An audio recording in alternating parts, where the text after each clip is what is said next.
Latitude Media, covering the new frontiers of the energy transition. Man, Charles, I'm seeing you everywhere. You're like on a media blitz right now. Yeah, well, electricity prices are the hottest topic in town. It started this year as largely just an energy story, but it's become also a consumer and economic story. And now increasingly we're seeing become a political story. Is electricity the new price of eggs, guys? I don't know. I mean, I guess you could make an omelet with an induction stove, so. I do.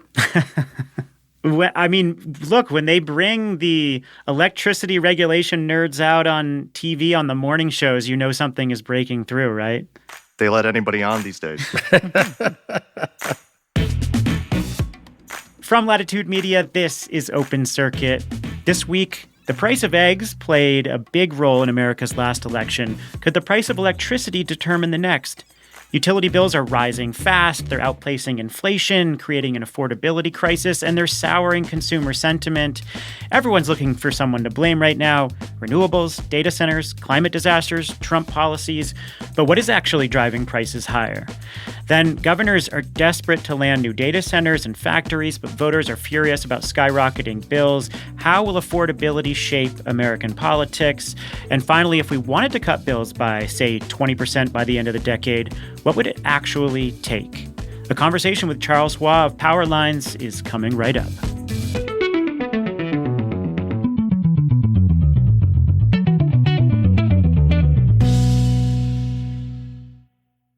In the U.S., a billion-dollar disaster now strikes every 3 weeks on average. That's why Latitude Media and the Ad Hoc Group are launching the Power Resilience Forum, taking place January 21st through 23rd in Houston, Texas. PRF 2026 will be the center of the conversation on resilience. Utilities, regulators, innovators, and investors will all be in the room, talking about how to keep the grid running in this new era of heat waves, wildfires, and storms.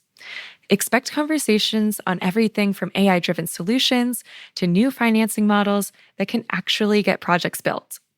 If you work on the grid or depend on it, this is the place to be. Join us in Houston in January for the 2026 Power Resilience Forum. Check out the agenda and register at resilience-forum.com. Let's face it, it's hard for clean energy brands to stand out in a crowded market. And getting your message in front of the right decision makers, even harder. That's why we created Latitude Studios, Latitude Media's in-house agency that provides content creation and marketing services for brands at the frontiers of the energy transition. With Latitude Studios, you can tap into our team of expert storytellers, producers, and marketers to broaden your reach and ground your message in the market. From branded podcast series to custom white papers to full-scale event production, Latitude Studios helps amplify your company's voice. Visit latitudemedia.com/studios to start telling your story with Latitude.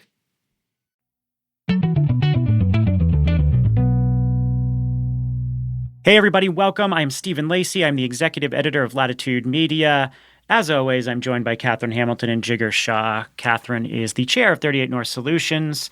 You were in Cornell last week. You were talking about bucking up the students at the engineering and business school. Did you succeed in your mission? Well, it was awesome. First of all, I love Ithaca. It's the best. It's the best town. If it weren't so hard to get to, I'd probably be there all the time. But it was wonderful. And it was actually at the Atkinson Center, which is a center that brings together all of the schools. So engineering and ag and all of the different components of the university can kind of work together in this center. And it means that people are super creative and interested. And I really enjoyed it. Do you get a sense that students are freaked out by the current policy environment, or are they still feeling optimistic? What is the vibe check there? I feel like the professors are more so because the funding being pulled away from universities. I think students are still really hopeful, and it was actually as inspiring for me as it could possibly be for them because they're still moving ahead. Jigar's with us. He is not lost in a casino roaming around. You made it out of RE+. Jigar's a clean energy investor, of course. He's the former director of DOE's Loan Programs Office. And, I was asking you about what the mood was at RE+, sort of before the show really ramped up. But now that it's over, has your assessment changed at all?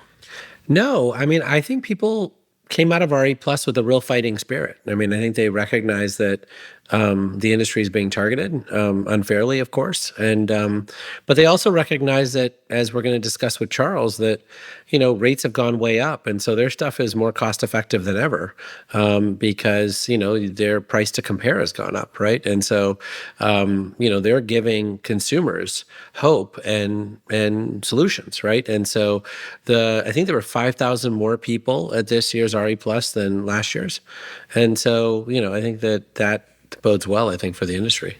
Yeah, and I've seen a lot of coverage to that effect, that like people were surprised at how optimistic a lot of folks at the conference were. Many of the reporters who swooped in expected to see an industry that was down and did not see that. So Charles Hua is joining us. You might know him from his appearances all over the podcast world and morning TV shows. He is the executive director and founder of PowerLines, which is an organization that is working to modernize the arcane utility regulatory system and make it more transparent. Charles, how are you? Welcome. Doing well. What made you wake up one day and decide that utility regulation is the mountain you wanted to climb? I don't know if it's sort of an aha moment so much as, let's call it, a bunch of scars. Notably that, as I kept on digging into the public utility commissions and realized that these 200 people, they oversee, at this point, more than $200 billion a year in utility spending. That's a lot of power concentrated in a fairly small group of folks for something as important as energy and electricity. Yet, even in the energy space, not that many people can name their home state's public utilities commissioners. And from our point of view, we felt like there needed to be a more concerted effort organized specifically around making sure that the utility regulatory system of the present actually fulfills its purpose as initially constructed, which is to advance the public interest, to keep rates just and reasonable, to protect and serve consumers. And I think we set that framework up over 100 years ago. We are a far cry from that reality right now. And so there is an urgency behind this push to modernize our regulatory system, particularly at a moment where electricity demand is rising again and at a moment where the affordability crisis is becoming more and more severe. Somebody needs to create that deck of cards with like the faces of utility regulators on them or something. I don't like it. Although I do name check my regulators regularly on the podcast. They don't appreciate it, but they're still friends. Look, if we had baseball cards for regulators, I'm not sure what the batting average would be, but I'll let folks Well, it would be terrible in Maryland. I mean, I think rates have gone up way faster in Maryland right now. Well, so, every moment of change needs a translator to take like a messy, complex system and explain why it matters to us. And that moment is right now. So as we've said, electricity prices are rising incredibly fast. They're spiking with all this swirl of forces around them. You got this surge in data centers, an increase in extreme weather, the dominance of renewables, and an administration with a radically new approach to energy and to trade. And people just feel like really bad about the economy right now. And so everyone is looking for someone to blame, and often placing blame based on their partisan priors. And so we're going to walk through the factors that are or are not contributing to electricity price increases. And more importantly, we're going to look at how this is shaping politics and policy. Katherine, to you right now as a scene setter, how do you read the importance of the energy affordability story at the moment? Oh, it's absolutely crucial. I think it's going to be a driving force in all the decisions that are going to be made in the next couple of years on state and local levels. I mean, and I would just say that data centers, I know we can't get through an episode without saying data centers, but those are contributing to it. And that's becoming a real pressure point. So what is interesting to me is that 2 weeks ago when we launched Common Charge to address affordability and reliability, so many people, from residential customers to state governments to PUCs to small businesses, reached out, and their comments were, how do we address affordability? And it really feels like that is the big issue right now. And there are going to be a lot of approaches to it, but I think it is absolutely front and center. Yeah. Jigar, you and I had one-on-one conversation about this a few weeks ago. And so I know how important the affordability story is to your framework. And, we've been talking about this for a long time. But tell me about where you think we are. Are we at crisis level right now? We've been at crisis levels for a long time. I mean, the fact that people are paying attention now is useful. But I just want to make sure that people understand that we've been at crisis levels. I mean, just like a couple of anecdotes, right? This week, the electricity prices in California in the Western Power Pool are 4 cents a kilowatt hour, right? Southern California Edison charges 35 cents a kilowatt hour and has a 10% rate increase going into effect next week, right? That means that for the first time ever, the generation cost of their bill is less than 10% of their bill, right? The rest of it is grift of whatever you want to call it, right? You can call it like, people just didn't take all of our warnings seriously for 15 years. You could call it people wanted to run the grid exactly the way their grandfather did for so long that they just didn't want to implement new technologies. You could call it like a conspiracy against Richard Kaufman in New York, who tried to put all this stuff in place with the REV back in 2012 and got ran out of town, right? You can call it whatever you want to call it. But since 2022, 1 of every 6 households in the United States now is late on at least one energy bill, right? That is a travesty in the wealthiest country in the world. And the fact that everyone is like, we're just doing hardening. We're just relabeling stuff that we got wrong as wildfire expenses. Whatever crap that people are telling themselves, all I see is blatant incompetence. Blatant incompetence, grift, conspiracy. Charles, what's your reaction? You've been tracking the numbers behind this story. Lay out the figures that you think tell the story best. Well, I'll start with this figure, which is that 4 in 5 Americans feel powerless over these costs. I think there's a couple reasons why that is. First, it changes so much month to month, unlike almost any other regular consumer expense that people pay. Second, there's very little visibility and transparency into how all of it works. Again, unlike any other product, you don't really know how much you're paying for the product as you're using it. And so that creates this feeling of frustration from folks where they see their bills spike. And we're seeing this now blow up on TikTok, on Reddit, on Nextdoor, on Facebook groups, on social media. Even the Daily Mail's talking about electricity prices because people are really concerned. They feel overwhelmed, as Jigar pointed out.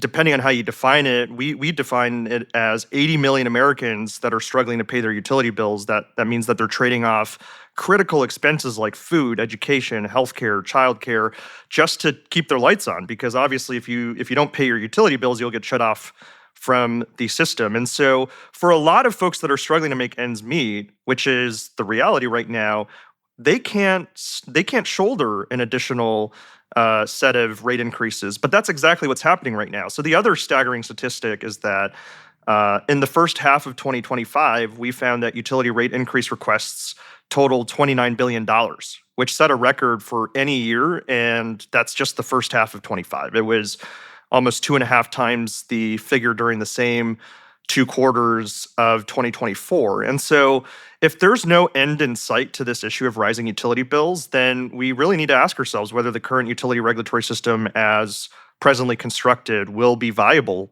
5 years from now, if not even sooner.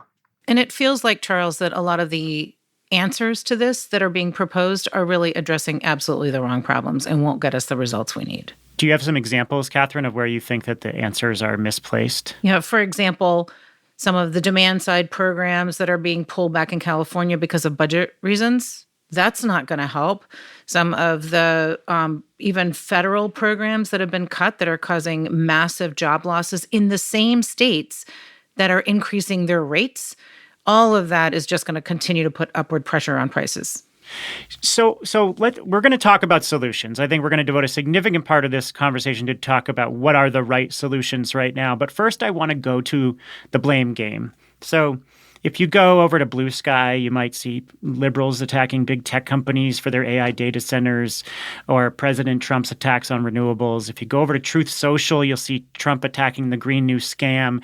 If you go to X, you might see Chris Wright sparring with Elon Musk over solar. So I want to walk through some of the factors and then circle around what is actually causing these price increases. Firstly, let's just talk about the role of renewables generally. The administration's reflexively going after them, of course. What is their role? Look, I think a lot of the discourse has missed the fundamental reality, which is that the bulk of what's driven up utility bills and electricity prices over the last, call it 5 years, is not really tied to generation so much as our grid infrastructure, the transmission and distribution infrastructure. In particular, in 2023, Lawrence Berkeley National Lab had this great study on retail electricity prices showing that distribution capital spend accounted for 44% of all utility capital spending. And that's something that's entirely under the jurisdiction of state public utility commissions. But we have very little transparency and visibility into the distribution system. So it's not at all clear whether all of that spend has produced positive consumer outcomes. I would be remiss not to mention some other factors, including the increased frequency and severity of extreme weather events. In the West, obviously, wildfires playing a key role. In the Southeast and New England, storms, hurricanes, other extreme weather events that have really taken a toll on the grid and other energy infrastructure there. But also volatile fuel prices, and that's largely driven by volatile gas prices, particularly following Russia-Ukraine, was a key contributor to increases in both wholesale electricity prices and ultimately the utility bills that folks had to pay. And so I think we need to have an honest conversation about what's actually driving up bills so that any policy solutions that are put forth are meaningfully addressing the causes of bill increases. And I should be clear, on a going forward basis, everything that I just described in terms of why bills have gone up over the last 5 years, there might be a different set of reasons why bills go up in the next 5 years. There's an unprecedented level of new power plant construction that's currently being proposed by a bunch of utilities. I think from our point of view, there's insufficient consideration of more efficient, quick, cheaper solutions that unlock electrons out of our existing grid more efficiently and cost effectively. So what we've learned from the last 5 years may not be fully predictive of what will happen in the next 5 years. But the point being that the common through line through all of this is that consumers don't have a strong enough voice in the utility regulatory system. And Charles, doesn't this all also lead to the fact that the utilities are given absolutely the wrong incentives? The incentives that they have now do not lead them to have outcomes for consumers that are in the public interest. That's right. So, the way that I describe it is there's capital I incentives and lowercase I incentives. So for a utility, on average, if you're an investor in utility, what you're responding to is what's in your rate base, largely a function of capital spend, what your return on equity is. And I would say there's now a third variable, which is AI hype, which is how muscular your press release can be in terms of being able to demonstrate that you're meeting new demand. And that third piece, I think, is important because it introduces a wild card, sort of some level of irrationality into this, which, we've had investors reach out, for instance, I think because there's some valid concerns about whether we're actually facing a bubble when it comes to things like utility stocks. But then the lowercase I incentives, I think, really do matter. These are things like, if a utility wants a social license to operate as a monopoly, it can't just blow through rates indefinitely. There has to be some kind of ceiling, whether there's a implicit or explicit ceiling. And it's also a question of it's also a function of what questions regulators are asking. Are they doing their homework? Are they rolling up their sleeves? Are they willing to ask the tough questions about how utilities are spending an increasingly narrow set of dollars that can be wasted on gold plating type projects? We need to be more disciplined about how we're investing scarce capital in this moment where bills are going up so much. And I think that hopefully, if we elevate the affordability concerns, then that'll force and sharpen our collective decision making in this space. Yeah, they're clearly not asking the right questions, right? I mean, that's how we got into the mess that we're in, and we're not even close to getting out of the mess that we're in, right? I just think that when you think about where we are right now, just on the most simple things like pole transformers, right? How long have we had smart breaker panels, right? From Span.io and Schneider Electric and all these other people. And folks are saying, oh, you need to like add an electric vehicle. Well, instead of actually, giving you a smart solution that costs $3,000, we'd like to rate base something that costs $12,000 and upgrade your pole transformer. I mean, I think PG&E alone is going to rate base $7.5 billion in pole transformer upgrades over the next 4 years. At some point, like, when do you start saying to people that, like, it is criminal for you not to use technology that's 10 years old?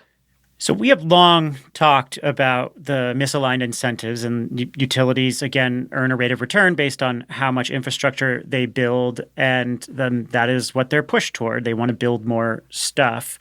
I guess the question I have is about if most of these cost increases are coming because of investments in T&D infrastructure, how much of this is because utilities underinvested for decades and they are catching up, and how much of it is new investment to accommodate some of these new challenges, whether it be accommodating electric vehicles, new industrial loads, or extreme weather?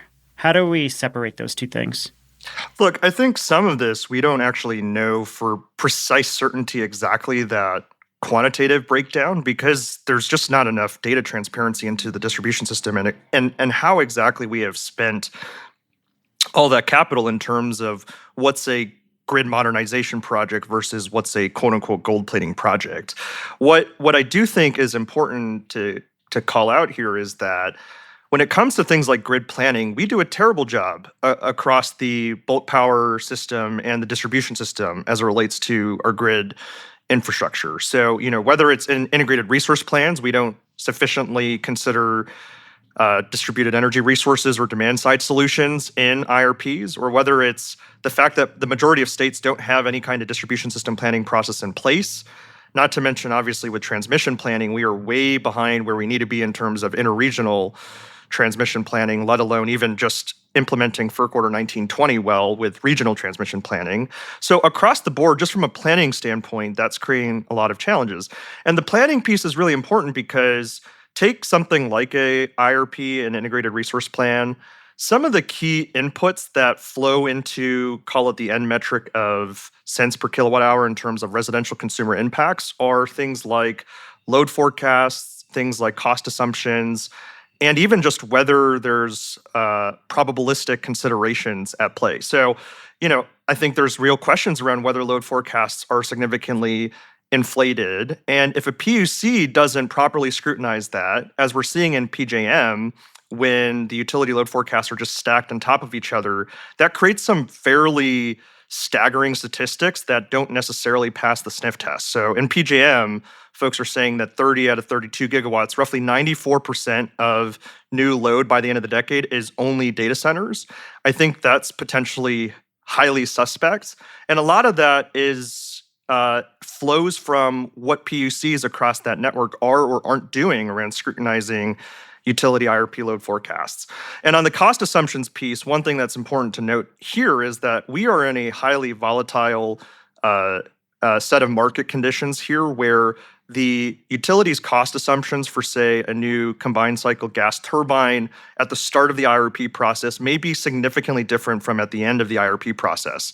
We're seeing in some IRPs, for instance, estimates of $1,500 a kilowatt, when that by now has significantly increased, and maybe a year from now it'll be different. And so there are also questions about whether our regulatory system is nimble enough to be able to properly factor in these rapidly changing market conditions that ultimately impact consumer bills. And Charles, it feels like a lot of the modeling tools that utilities use are or have been outdated for years, and they don't take into consideration the customer side as a resource at all. And they're really pegged toward, let's build another gas plant because that's the capital expansion that they believe that they need based on, their DSM, not the DSM potential, but the load growth that they see. But it also strikes me that the regulatory bodies are so underfunded and need staff and need to be able to hire their own consultants so that they can check the work of the utilities. Because right now, a lot of what happens, the utility presents in their IRP all of their data that are basically in black boxes, and the regulatory body does not even have the resources to be able to check the work. So giving regulatory agencies some sort of additional support, additional resource, I feel like that's one of the things we really have to focus on. I agree. And this is a smart investment for states. Every state's in a different spot as it relates to both how they fund PUCs, whether it's a fee on customers' bills or whether it's through the state budget, and also just for the latter, how much budget, they have. But I think this is really important. I mean, just to give you an example, in North Carolina, the ratio so the annual revenues of Duke is approximately $29 billion, and the annual budget for the North Carolina PUC is around $10 million. And, of course, that's not apples to apples comparison, but just as a sense of scale, that's about a 3,000-to-1 ratio in terms of the PUC's capacity and the body that they're supposed to regulate. Not to mention that these PUCs, they don't just regulate the investor-owned electric utilities. They also regulate gas, telecommunications, water, and other utilities. So they've got their plates full. They've had their plates full even before this load growth and affordability environment, even before the proliferation of distributed generation resources. And so now in this moment, when you stack on top all of those, plus the pressures that they're facing from their governors who appoint them or from the electorate that elects them, it creates this really messy storm where folks frankly feel overwhelmed. And I think that's why we're seeing a lot of the negative consequences of a underinvested in regulatory system.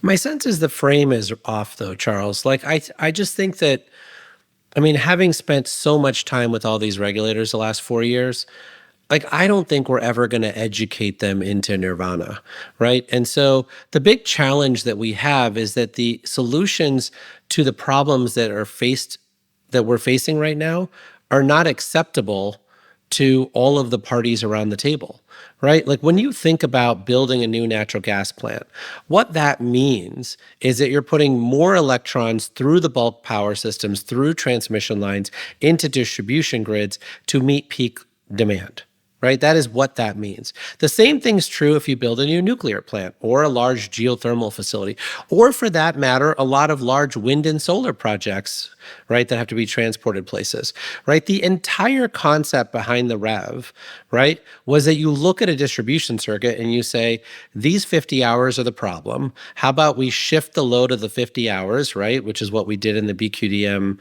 substation upgrade pilot back in 2012. And how about we do that at scale, right?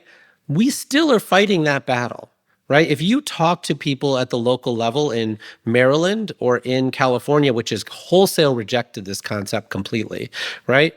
Like, it is not acceptable to choose that answer. It is not politically acceptable. The governors don't understand it. Certainly the Truth Social posts from Trump and the Twitter posts from Chris Wright don't allow it, right? And so what are you to do as a regulator, right? It doesn't matter how much education you receive. The solutions to the problem are never increasing the capacity utilization of the existing transmission and distribution grid we've already paid for. That is not an acceptable answer. We can pilot it 100%. Let's do a pilot, but you are not allowed for that to be the mainstream way that you actually manage the grid. And so until that culture shift occurs, I don't see how any of this gets better. So, Jigar, you're saying that PUCs will never change, but part of what PowerLines is trying to do, based on what I've read, Charles, and listened to you on all these podcasts, is you're trying to get people involved and engaged in doing just that, in educating and in engaging with PUCs. So a big question I have is that working? And how is it working? Are you seeing some of what we're talking about starting to get embedded into PUCs through better engagement? One of the manifestations, I think, of just how consumers are engaged is the fact that we are seeing an unprecedented level of engagement on this issue from governors, congressional offices, mayors, state legislators. Across the board, elected officials and political candidates are feeling some kind of pressure to be talking about this. So just to put some concrete examples, I mean, at the gubernatorial level, we're seeing anybody from Republicans like Governor Cox in Utah call for a rejection of a 30% proposed rate increase in Utah, got it down to 4.5%. We're seeing folks like Governor Shapiro in Pennsylvania sue PJM and impose market reforms. We're seeing folks like Governor Healy talk about the need to have a more consumer-centric approach at the PUC. Across Democrats, Republicans, and independents, we're seeing more and more engagement. At the congressional level, folks like Congressman Riley in New York, they're actually intervening in rate cases, which is something that isn't quite common. But the reason why this is happening is because folks are hearing from their constituents, from members of the public, from residential energy consumers, that this is something that's a concern to them. And I think the question is, as this becomes more and more of a political issue, how can that be channeled in terms of that public visibility into a productive force for reforms? And I think it's important to call out that in 40 states approximately, governors are the ones that are appointing PUC commissioners, and in 10 states that are elected. And historically, a lot of governors don't put that much thought into their PUC appointments. I mean, they have to make hundreds of appointments to various offices and roles. And so, I've heard governors admit that they were presented with sort of a couple finalists and they picked who sounded the best during the final round interview. Now, I'm not saying that's true for every single governor, but I think having more of a thoughtful, intentional approach to who, from a personnel standpoint, a governor puts forth onto these commissions in terms of a more consumer-oriented regulator is critical. And I think it forces better decision-making by elevating affordability as an issue. And just to talk about this a little bit more, the way that we sense what's happening is that governors historically have viewed economic development as their primary responsibility: ribbon cuttings, jobs, investment. They haven't necessarily viewed electricity affordability as something in that vein, because it hasn't necessarily been that salient or public or visible of an issue. But the problem there is that that's led a lot of policymakers, including governors, to view economic development and affordability as trade-offs, which is, okay, if we're going to power new data centers or manufacturing, we're just going to have to accept that the only way to do that is by building new power plants that drive up bills. I think the opportunity set here is if we can get governors and other electeds to consider economic development and affordability in tandem and in parallel as tier one concerns, then the only path forward to achieving both is by getting more out of our existing grid, by unlocking more electrons out of the grid infrastructure that we've built through all of the things that you all have certainly talked about for years around distributed energy resources, energy efficiency, grid enhancing technologies, virtual power plants, and any other assortment of solutions that can unlock more juice now at a more cost-effective rate than building new infrastructure. But I don't understand how what you're suggesting will work, Charles. Like, you and I both know who those regulators are. Like, I know who the regulators in Massachusetts are. They're amazing. Same thing's true in Maryland, and same thing's true in New York. They have no permission structure whatsoever to approve the technologies that you just suggested. I mean, look at Rory in New York. I mean, like, there is not a person that has talked more about grid enhancing technologies and VPPs than Rory without doing anything about it, right? And it's not because like he's the chair of the Public Service Commission. And it's not that he's against it. Like, NYSERDA's not against it. They're the ones who did the REV in 2012. But they clearly don't have permission from the governor. And then when you talk to the governor of New York, she's never going to become an expert in all of these issues that you just rattled off. So at some point, she just wants one of her political advisors to say, yeah, it's acceptable to run a grid using those technologies. And those political advisors are saying, we're not experts in electricity either. So the question is, where does that permission structure come in, right? And what I would postulate to you is in the past, it came from environmental groups, right? But those environmental groups are busy trying to shut down coal plants. They're not promoting the technologies that you just talked about. They're still saying, how do we shut down coal plants and not build new gas plants, right? They're not for stuff, they're against stuff. And so I think we're just in a place where we think that the safe route is to educate public service commissioners. And I love the public service commissioners that I've met. I think they're amazing. They're trying their best. But I think that we look past the fact that they don't have permission to do what you're suggesting. Oh, I totally agree. And I think that what I would suggest is really needed in this moment is a very strong consumer voice. And I don't just mean members of the public. I mean small businesses. I mean large commercial customers. I mean the data centers. I mean industrial plants. All of those customers have a key voice, and they all also want things like grid enhancing technologies. I would argue that they're not leveraging their voice as customers forcefully enough to push for some of those. The other thing that I would say is I totally agree. I don't think this is something that any one stakeholder in the regulatory system can unilaterally fix.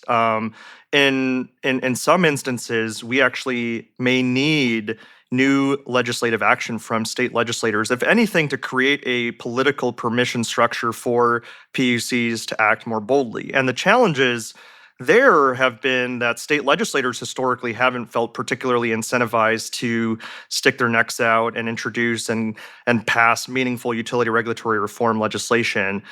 But we're in a new reality, which is a load growth and affordability constrained environment where state legislators are also starting to pay attention to this in ways that they haven't before. And Congress has a role to play too, because the lack of effective state-federal structures that synergistically make sure that the system actually works across our various silos has created a lot of problems. And I think increasing congressional engagement to smooth things out at the RTO levels, for instance, can be quite helpful. Yeah, so where else are we seeing blame, and is it warranted? Yeah, so Heatmap did a really interesting poll across the US that found that Americans look beyond national politics. So this is like, regardless of what part of the political spectrum they're on, they say that rising energy demand, their local utility and state government are all to blame for rising energy prices. And so that's what they're looking at. They also say that they blame extreme weather and the oil and gas industry for rising prices. I find this very interesting because it doesn't matter what side of the political spectrum they're on. They're all looking at a lot of the same things we're talking about right here. Yeah, I think one of the interesting things about the heat map poll is that the one thing that both the most people agreed on and had the most bipartisan consensus was that people didn't feel like their state government did enough to tackle this issue of rising utility bills. I think folks are actually quite sophisticated. They may not be able to name their Public Utilities Commission, but they understand that their elected officials have something to do with this. They just don't necessarily know who to point their attention to. I think from our point of view, they need to point their attention to governors, state legislators, mayors, Congress, everybody, because everybody does have an important role to play. And having some level of responsibility illuminated across those different stakeholders is key. That also resonated with some of the results that we found in our poll, which did find that for every single question that we asked, the difference between Democrats and Republicans did not exceed more than 3 percentage points, which is the fact that people just feel like they're not being looked out for in terms of their consumer interests by the utility regulatory system, and they want action. And so part of what we're trying to do with PowerLines here is to create a vehicle by which those folks can actually meaningfully channel all of that frustration into a productive outlet, and the off-takers of that energy, be it the political candidates, be it the sitting policymakers, actually have a substantive affordability-centered utility regulatory action plan going forward. The one other area which we talked about last week, but just to reiterate here, is that it is only a matter of time before the blame is going to squarely sit on the utility shoulders, and the politicians will put it on their shoulders. And when that happens, this game becomes way more complicated, right? And so part of the thing that I worry about is that the utilities are continuing to think they're going to skate right now. And as soon as all of the blame is being put on their shoulders, I think this entire thing becomes exponentially more difficult to solve.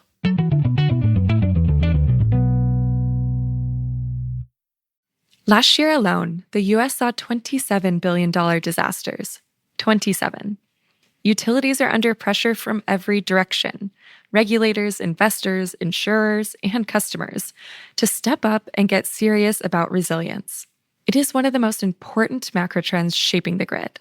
That's why we're bringing together top experts for the first ever Power Resilience Forum, taking place January 21st to 23rd in Houston. The event, hosted by Latitude Media and the Ad Hoc Group, is convening leaders from Centerpoint, EPRI, Edison International, Xcel Energy, and more, who will share real strategies and forge the partnerships that will define the next playbook for resilience. And here's your nudge. Early bird rates end October 1st. Don't miss it. Register now at resilience-forum.com. Are you looking to revamp your company's story? Latitude Studios is Latitude Media's in-house agency for brands at the intersection of climate, energy, and technology. We understand the pain points for companies firsthand: small teams, unclear messaging, and ambitious goals on a tight budget.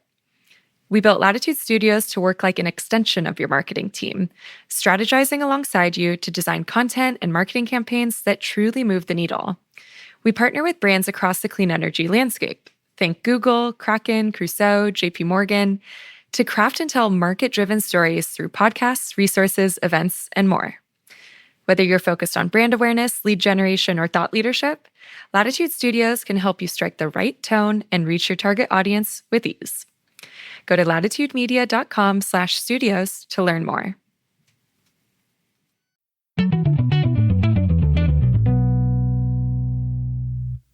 All right, so let's take Jigar's point and talk about how utilities may face consequences and where this is going to influence politics. I made a comment earlier about the price of eggs deciding the last presidential election, and it was kind of true, right? Like, eggs were seen as a stand-in for inflation across the economy. And we saw this little boost of optimism when Trump was first elected, but consumer sentiment today is worse than ever, according to some of the leading surveys. And suddenly it's electricity, not eggs, that is the thing that people are focused on. So we've established the nuances to what's driving prices. Let's talk about how this is going to affect decision-making. And to Jigar's point that he just made, let's start with utilities. I actually thought your point last week, Jigar, was something that I really agree with, which is that Trump and other politicians are going to lay blame squarely on utilities. And goodness knows what Trump will actually do when he focuses his attention on them. But Charles, how do you think utilities will shoulder some of this blame? And what do you think the consequences will be? Look, I think some of this is really unpredictable. I think, to Jigar's point, there is a high degree of variance here in terms of the possible path forward. I think people, in general, the sort of blame game has been more along party lines or on generation resources and less on specific actors. Although even that's changing, like in the New Jersey governor's race, I think that's perhaps the earliest and deepest preview of what the politics of this could look like, where the general consensus among the Republican challenger is that it's largely an anti-incumbent issue, where the incumbents in power didn't do anything while they were in power. And the Democrats in that race are blaming PJM, which in a way is a different incumbent in power. And so in this moment of economic populism and concern about pocketbook issues, I think the general concern would be against incumbents. And so when you're a monopoly utility, I think you're in a very potentially vulnerable situation if you don't figure out a way to quickly tackle this affordability challenge seriously. And we've talked about some of the solutions that are available right now at folks' disposal when it comes to the specific technologies. But I would put a plug in for other meaningful reforms, including things around transparency. It goes back to the fact that 4 in 5 Americans feel powerless over these costs, in part because there's so little transparency and accessibility into how any of this works. And so when you're one of those Americans that feels concerned, but you have no idea who to even call, or that there are 3 or 5 public utility commissioners in your state that actually set those final electricity rates, then I think that creates a greater risk and a wild card where the politicization of this becomes unproductive.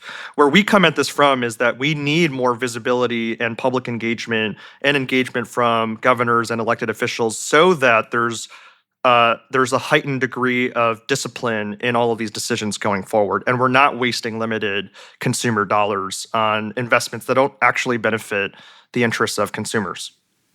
Whether or not you wanted to be political, there are 2 gubernatorial races this year. It's an off year, except for New Jersey and the Commonwealth of Virginia, where I live.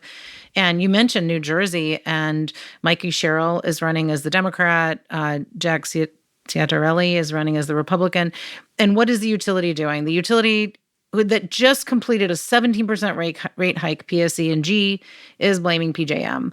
And so the utility has been asked, it's been very much front and center, is this rate increase, as it should be. I mean, it's a huge deal for the people in New Jersey. And now it's become quite political. And in Virginia, there have been a lot of discussions also about energy, where Abigail Spanberger is the Democrat now.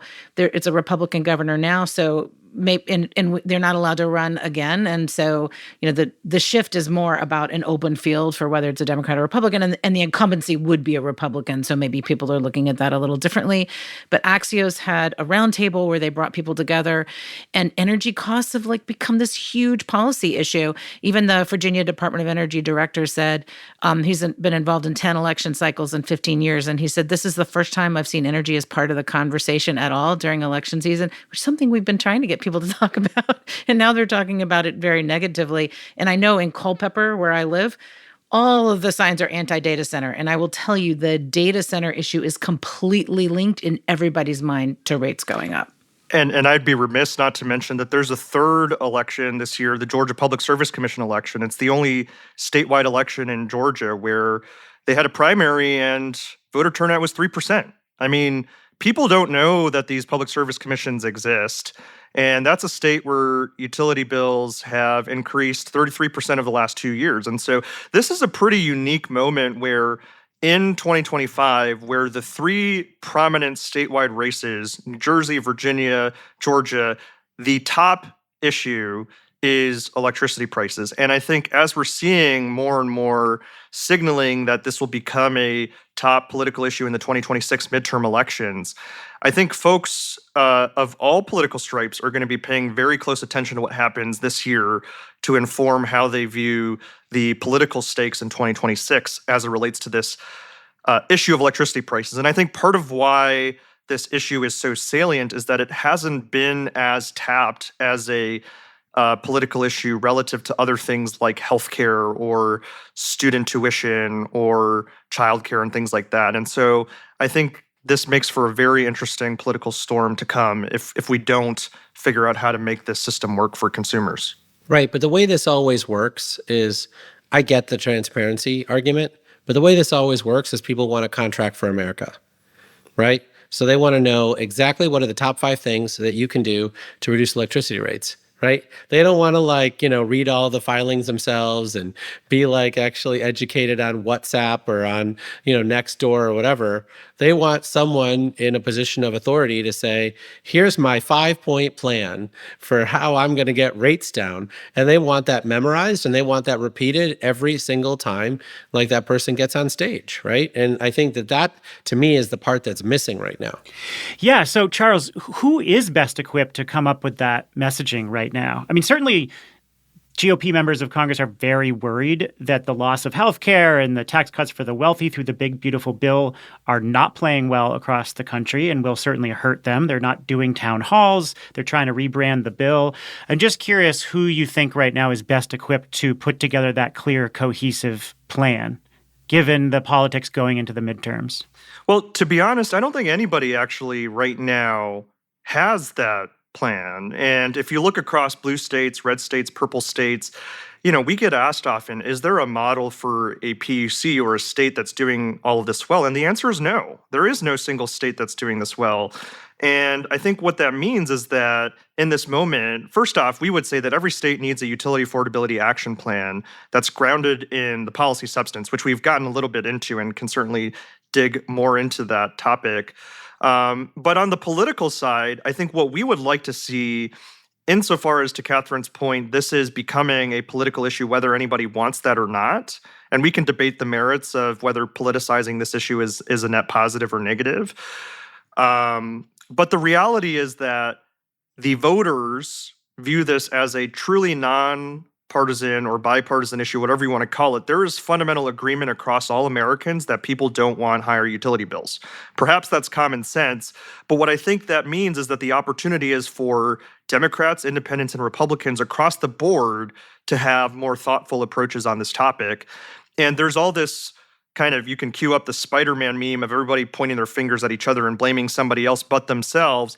But the reality is that we need to actually look inwards across the board and figure out what is actually driving up bills. And to the earlier discussion that we had in this segment, it's not really what is in the national media so much as the boring, less sexy pieces around our grid infrastructure, around extreme weather events. And if we can figure out a way to make sure that politicians of all political stripes actually have meaningful policy action that's embedded in what should be pretty bipartisan solutions around getting more out of our existing grid, then that's a path forward where this can actually create a winning political structure across blue, red, and purple states to tackle this issue around rising electric prices. It would be awesome if this were bipartisan. I would just note that, first of all, you have this great database on PowerLines website of all of the rate increase requests or approvals. And I would just note that there are 7 states, Arizona, New Jersey, New York, South Carolina, Michigan, Ohio, and Pennsylvania, that are also on the list of the top 15 states with the most clean energy jobs lost during the current administration. Any Republican member of Congress or the Senate voted for. So at some point, there will have to be a reckoning on where were the jobs lost. The jobs were supporting cheap, clean, quickly to develop energy resources, and also the rates are going up. Yeah, and I totally agree with your premise, Charles, but we all know that that is not the state of politics today, and a lot of the messaging is going to come straight from the top. We have a president who is very eager and masterful at deflecting blame. We have a ton of groups on the left now squarely blaming the president for rising electricity prices. The nuance is going to be completely lost in this conversation, and so I think what happens with the president will trickle on downward to how parties position themselves around this. And so it's just going to be extraordinarily partisan.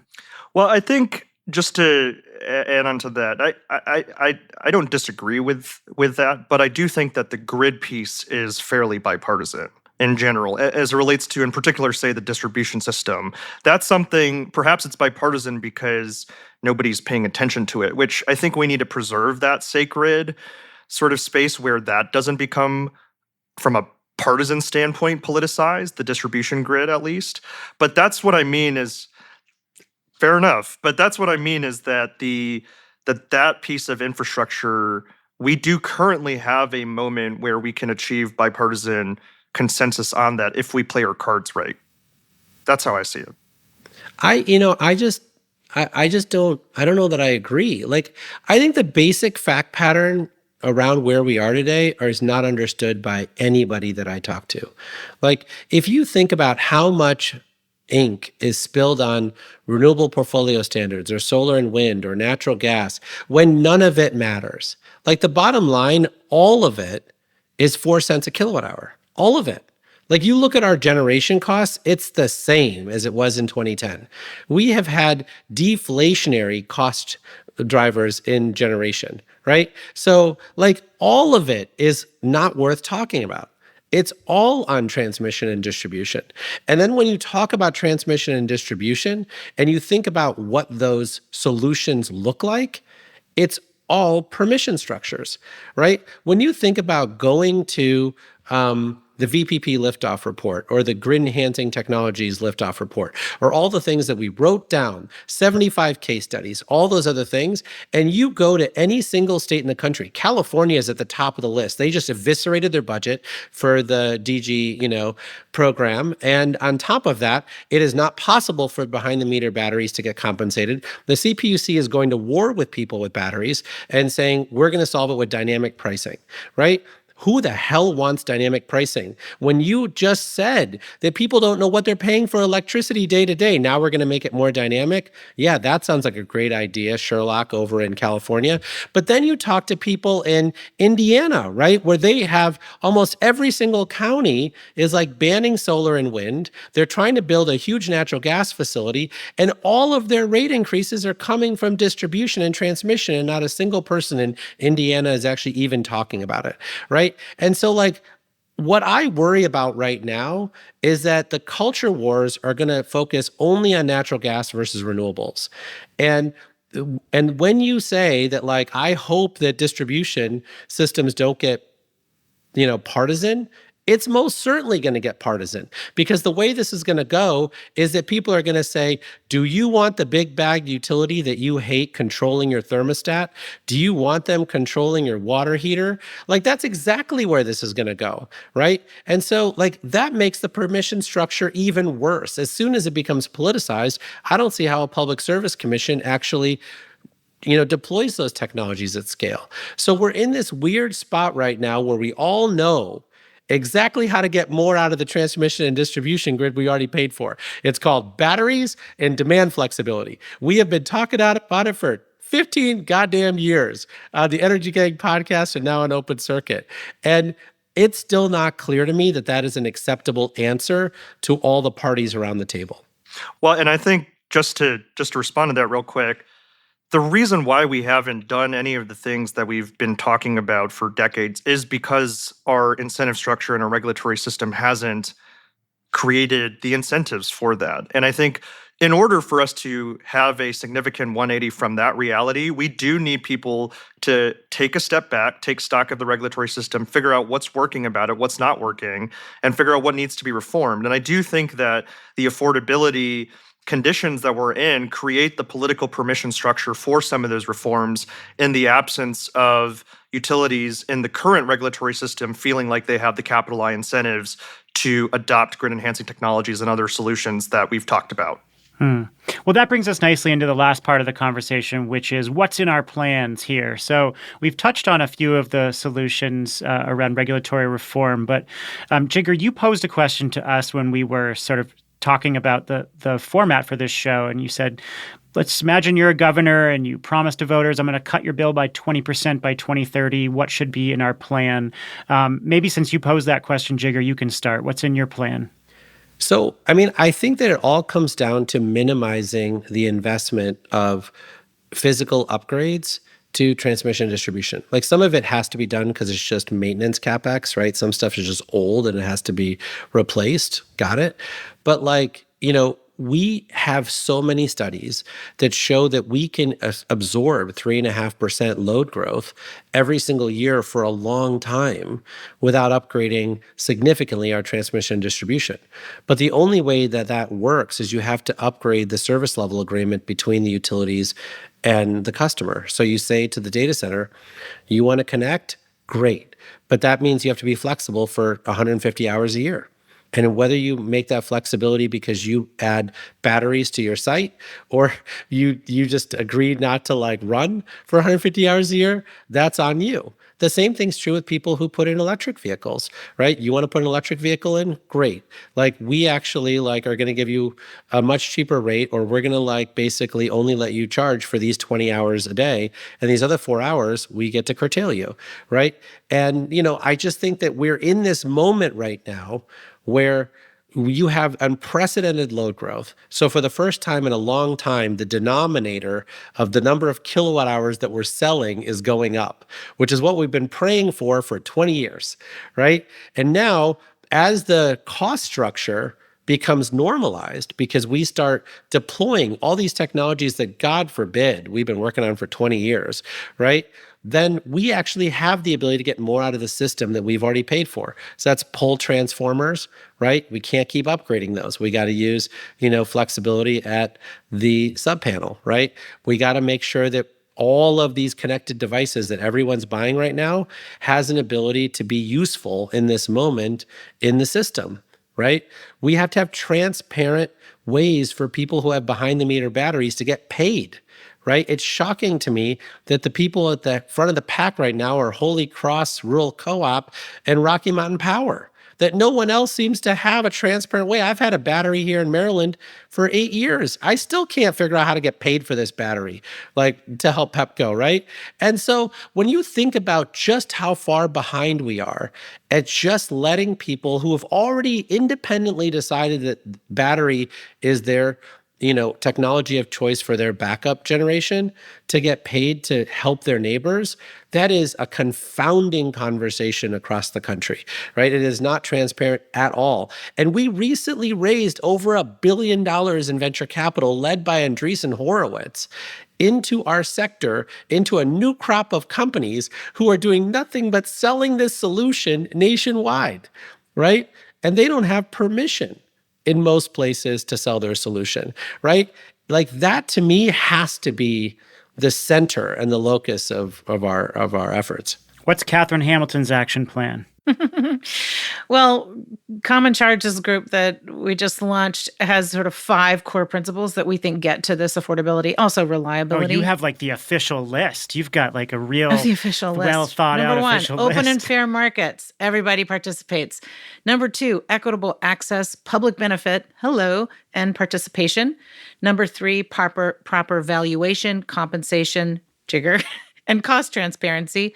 Number 4, ratepayer autonomy and choice. And number 5, innovation, system transformation, and collaboration. So we already have these 5 principles laid out. And then you can look at any policies and figure out, do they stack up? Are they things that we need to bring in? And, historically, energy efficiency. What the heck, y'all? We should be doing this everywhere. They're consistently the cheapest alternatives as getting energy efficiency out. $2 to $4 in benefits for every dollar spent. $790 billion saved since 1990. So I feel like energy efficiency is going to be huge. The other piece, I know, Jigar, you were talking about New York State. Well, there is something that's very interesting that's happened, and I would love to hear Charles's views on performance-based rate making, because certainly in Hawaii and Connecticut, they've been sort of leading the charge on this and coming up with kind of carrots to utilities to be compensated based on performance. But New York State did something different. They have something called a negative revenue adjustment that they just approved that basically fines the utilities if they don't perform and don't compensate customers fairly. And that's pretty interesting. And what that means is that they're not only measured on what they've traditionally been measured on, but also on the ability to get customers the public benefits that essentially they're tasked to do. They just are not always compensated for, or incentivized for. So I think that one's a really interesting case too. There are lots of other different types of policies that we could talk about, but I'm very interested in, Charles, in your views on performance-based rate making. So I think the thing about performance-based regulation is that it is highly complicated, technical, complex, and frankly, labor-intensive. And that's why we haven't seen more PUCs really take that up over a sustained period of time. The average public utility commissioner only serves in their role for about 4 years. And, with the examples that you mentioned, some of those have been fairly intensive efforts from individual commissioners who have had the motivation to lead those efforts. And it's not clear that on a sustained basis, just the level of PUC staff capacity is sufficient to make sure that, you're setting the right metrics that are not easily gameable, that actually are reasonably ambitious and move the needle in terms of performance. And that's what I mean by lowercase I incentives in this moment, where all regulation is incentive regulation. And to the extent that a given regulatory body is not fully squeezing its juice in terms of the authority that it has legally to push different stakeholders to their fullest ends in terms of an affordability mandate or charge, then I think what I would say is that at minimum, every regulatory body needs to be a lot more hyper-focused on affordability-centered solutions as the core outcome and not economic development first and affordability second. And so are there any other pieces of your action plan that you think would actually materially cut rates, like 20% by 2030 that Jigar mentioned? Yeah, and just to put some other numbers on the table, Tyler Norris and the Duke paper showed that our grid utilization rate is fairly low. It's around 50 to 55% depending on the market. And what that means is that if we can get that number up to 60, 65, 70 by getting more out of our current grid, we can put significant downward pressure on electricity rates and therefore utility bills. I would also put out there that, there's that statistic, roughly 10% of our system costs are to service only 1% of the hours. The notion that we need to take a serious look at peak demand, and, we're freaking out about load growth and rising electricity demand, but we need to be very, very serious about what we're doing to put downward pressure on growth to that peak demand metric. And any number of the solutions that we talked about today can help with that. But, we talked about some other things within integrated resource planning. Most states have an IRP process, but they're not doing best practice IRP planning, including things like better load forecast parameters, better cost assumption frameworks, and actually illuminating a probabilistic scenario. So if you're a regulator and you look at a singular line for load forecasts going into the 2030s, you take that as gospel, when in reality, you ought to be asking, what is the 5%, 95%, what is that confidence interval that actually shows the range of options and how it impacts bills? That's not a question, for instance, that I'm seeing enough regulators ask, when they ought to be figuring out how the different scenarios will lead to different outcomes, particularly in a highly volatile global macroeconomic environment. But to get at your question on an affordability action plan, I would reiterate that every state needs an affordability action plan, and ideally, the governor is working in tandem with the state legislature and the PUC to make sure that there's actual coordination across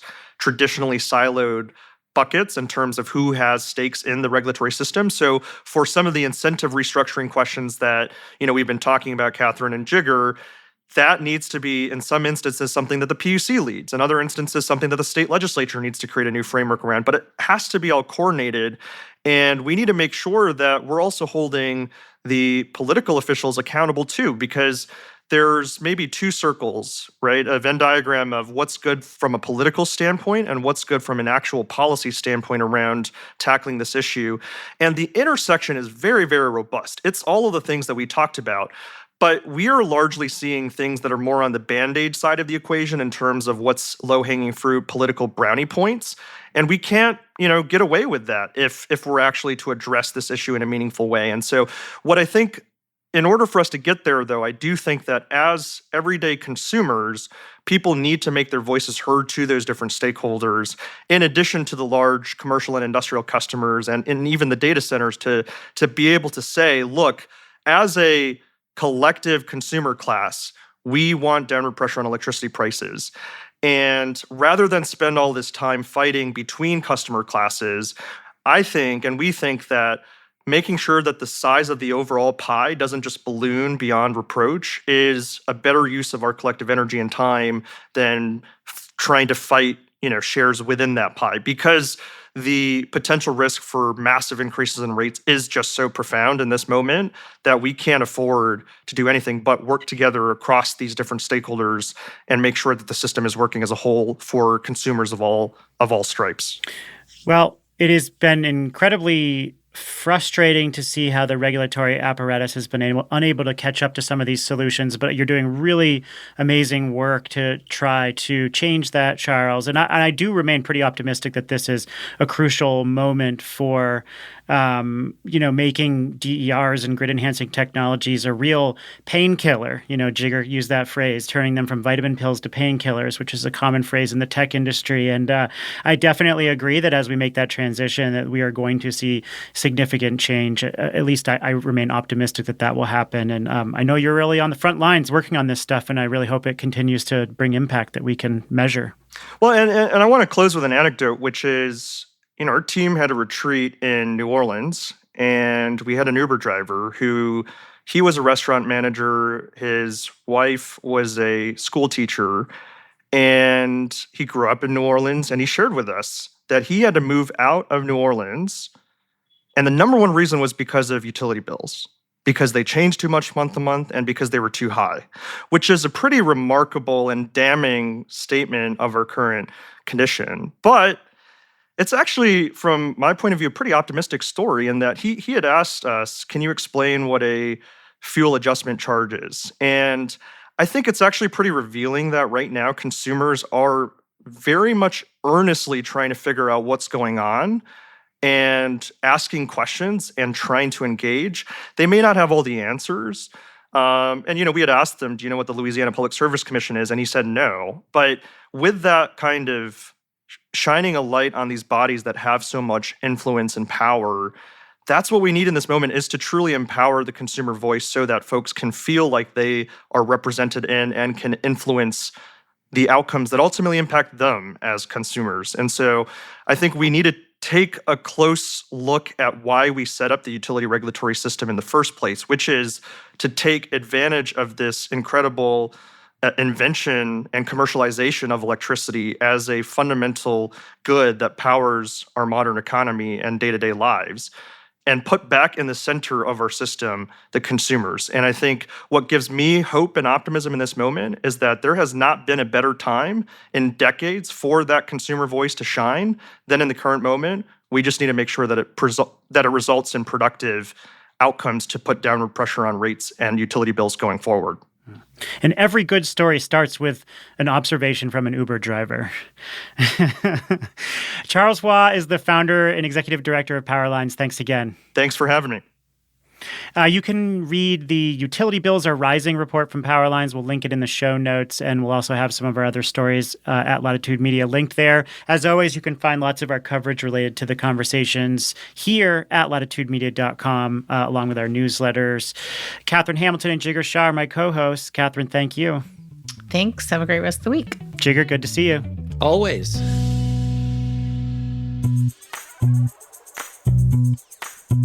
And do us all a favor. You're doing a real personal favor to all of us to go to the app where you listen to this show and give us a review and rating. And if something grabs your attention, give us a shout out on LinkedIn or wherever you express your opinions. Open Circuit is produced by Latitude Media. The show is edited and produced by me. Sean Marquand is our technical director. Ann Bailey is our senior podcast editor. And we will catch you next time. Thanks for being here.